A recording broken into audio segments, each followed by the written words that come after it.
investigation in 2021 found that the New York State Department of Health undercounted COVID-19 deaths among residents of nursing homes by approximately 50%, by leaving out those who died after they were transferred to the hospital.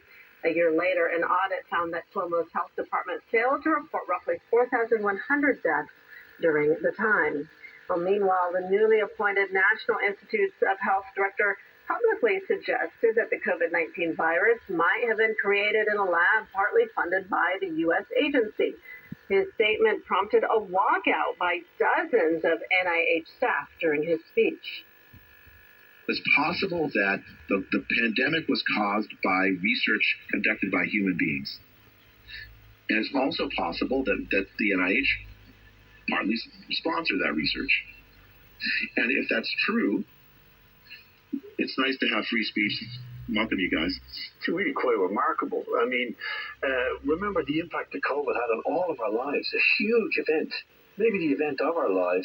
And it comes around an investigation into Andrew Cuomo, as we've said, very, very high-profile governor, a man, from a high-profile family. His dad was Mario Cuomo. People might remember that as well. Now, he's been investigated into the mismanagement of COVID in nursing homes, trying to massage the numbers as if he was doing a good job, basically. Now, a lot of people died in nursing homes, not just in the United States, across the world, because they were poorly funded. They had a lot of lack of access. They were kept there. They were moved. So that's causing a lot of difficulties in finding out the real reason these people died, of course. Now, it also comes, as we say, as the head of the National Institute of Health, which is a huge body in the United States, responsible for the health and well-being of ordinary Americans, particularly during this very difficult time, suggesting that there may be some truth to the fact that the Americans funded something called gain-of-function research into COVID. COVID is a naturally occurring illness. The common cold is a COVID virus. How did it get so deadly? How did it manage to become so transmissible, and how is it still evolving? Let's have a listen to some of what he had to say. If it's true that we sponsored research that caused the pandemic, and if you look at polls of the American people, that's what most people believe. And I've looked at the scientific evidence, I believe it. What we have to do is make sure that we do not engage in research that's any risk of posing any risk to human populations. So you got to remember Anthony Fauci as well, this now infamous character who was rolled out worldwide almost as an authority on COVID. He spent a lot of his time during the whole COVID period telling people that, this was a naturally occurring virus, that it had probably been found in nature, that there was nothing sinister about this virus, that it just occurred. He was also at the center of the idea of the, 2 meter spacing, the 1 meter spacing, don't do this, don't do that, such amount of people gathering. These measures, the mask, much of which he's basically agreed had no impact on the spread of this virus. And of course, the vaccine. He was a central proponent of COVID vaccines around the world. Now, interestingly, another well-known American has come out recently to talk about biolabs research, and that's Tulsi Gabbard, the U.S. intelligence chief.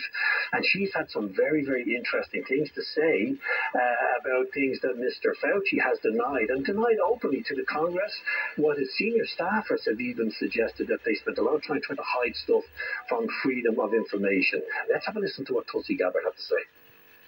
In the case of the Wuhan lab, as well as many other biolabs around the world, was actually U.S. funded and leads to this dangerous kind of research that in many examples has resulted in either a pandemic or some other major health crisis.